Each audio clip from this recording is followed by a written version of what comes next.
বাতিল করা হয়েছে শেখ হাসিনার কূটনৈতিক পাসপোর্ট বাতিলের পর কোন স্ট্যাটাসে ভারতে অবস্থান করছেন শেখ হাসিনা? বিবিসি বাংলা নাম প্রকাশ না করে দিল্লির একজন শীর্ষস্থানীয় কর্মকর্তার বরাত দিয়ে বলেছে, এই ধরনের পরিস্থিতিতে ভারতের প্ল্যান বি বা প্ল্যান সি প্রস্তুত রাখা হয়। এখানেও নিশ্চয়ই সেটা তৈরি আছে। তাহলে শেখ হাসিনার অবস্থান বিষয়ে কি সেই প্ল্যান বি বা প্ল্যান সি?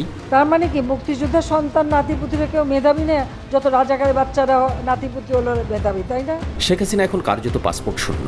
কূটনৈতিক পাসপোর্ট থাকলে ট্রাভেল অ্যারেঞ্জমেন্ট চুক্তির কারণে ভিসা ছাড়া ৪৫ দিন ভারতে অবস্থান করার কথা, কিন্তু কূটনৈতিক পাসপোর্টই বাতিল করা হয়েছে। সুতরাং ট্রাভেল অ্যারেঞ্জমেন্ট চুক্তিও এখন আর কার্যকর নয়। তারপরেও কোন নিয়মের বলয়ে শেখ হাসিনাকে ভারত সরকার এখনও সে দেশে রেখেছে, এ নিয়ে ভারতীয় মিডিয়াতেই চলছে চুলচেরা বিশ্লেষণ। কারণ এই আন্দোলনের ঘাড়ে চেপেই তো ওই জামাত, শিবির, বিএনপি তাদের সন্ত্রাসীরা সুযোগ পেয়ে গেল। পাসপোর্ট না থাকায় শেখ হাসিনা এখন টেকনিক্যালি স্টেটলেস। তাহলে কোন নিয়মে তিনি এখনও ভারতে অবস্থান করছেন? বিষয়টি নিয়ে সাবেক রাষ্ট্রদূত ও কূটনৈতিক বিশ্লেষক তারিক আহমেদ করিম জানান, যেহেতু ওনার পাসপোর্ট বাতিল করা হয়েছে, টেকনিক্যালি উনি কিন্তু এখন স্টেটলেস পারসন ভারতে। উনি যদি পলিটিক্যাল অ্যাসাইলাম চান, তাহলে ভারত ওই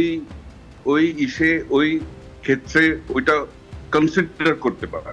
কি সিদ্ধান্ত নেবে এখন এটা তো আমি এখানে বসে বলতে পারি না, এটা ভারতের উপরে নির্ভর করে।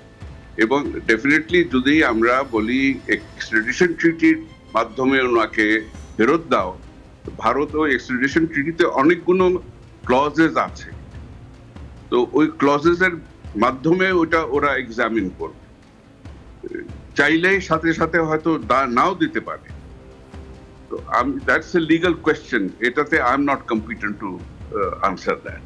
ভারতীয় মিডিয়া দাবি করছে, ভারত সরকারের শীর্ষস্থানীয়রা এ বিষয়ে জানিয়েছেন তাদের কাছে প্ল্যান বি এবং প্ল্যান সি আছে। কিন্তু কি হতে পারে সেই প্ল্যান, সেটা নিয়েই এখন সবার কৌতূহল। কেউ কেউ বলছেন, আদতে ভারত সরকার শেখ হাসিনা ইস্যুতে বিব্রতকর অবস্থায় পড়েছে, এখনো সঠিক কোনো পরিকল্পনা তৈরি করতে পারেননি বলেই সবাই চুপচাপ রয়েছেন। তবে জীবননাশের সম্ভাবনা রয়েছে এমন ব্যক্তি চাইলে যে কোনো অ্যাম্বাসিতে আশ্রয় নিতে পারেন। সেক্ষেত্রে অ্যাম্বাসি যদি তাকে আশ্রয় দেন, তাহলে দীর্ঘ সময় পর্যন্ত দিতে পারেন। এটাই কি তাহলে তাদের প্ল্যান বি? আপনজন হারিয়েছে, আপনি একটা শোক সইতে পারেন না। আমি কি শোক সইয়ে দিন রাত পরিশ্রম করে যাচ্ছি, শুধু কেন এই দেশের মানুষের জন্য। ভারতীয় মিডিয়াগুলো নিশ্চিত করেছে শেখ হাসিনা এখনও ভারতেই রয়েছেন। দিল্লির উপকণ্ঠে একটি আধা সামরিক বাহিনীর অতিথি নিবাসে বা সেফ হাউসে শেখ রেহানা সহ হাসিনাকে রাখা হয়েছে, কিন্তু তাদের ঠিকানাটা এখনও প্রকাশ করেনি ভারত সরকার।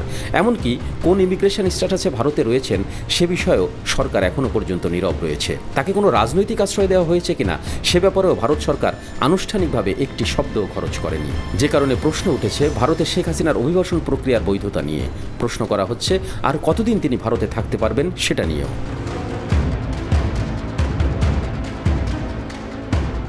শেখ রেহানার ক্ষেত্রে অবশ্যই জটিলতা নেই, কারণ তিনি ব্রিটিশ পাসপোর্টধারী। সম্প্রতি দিল্লিতে পররাষ্ট্র মন্ত্রণালয়ের নিয়মিত সাপ্তাহিক ব্রিফিংয়ে মুখপাত্র রণধীর জয়সওয়াল জানান, বাংলাদেশের সাবেক প্রধানমন্ত্রীর ভারত আসার বিষয়টি অনুমোদন করা হয়েছিল খুব অল্প সময়ের নোটিশে। তবে এই পরিস্থিতি ক্রমাগত পাল্টাচ্ছে। এই মুহূর্তে অন্তত তার পরিকল্পনা নিয়ে আমাদের নতুন করে কিছু জানানোর নেই।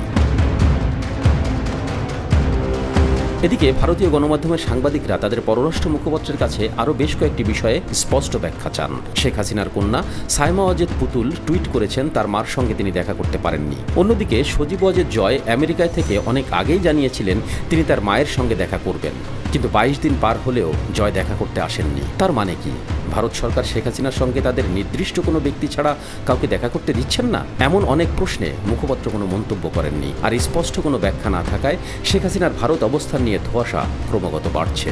হত্যাকাণ্ডের সঙ্গে যারা জড়িত, সে যেই হোক, অবশ্যই তাদের বিচার করা হবে।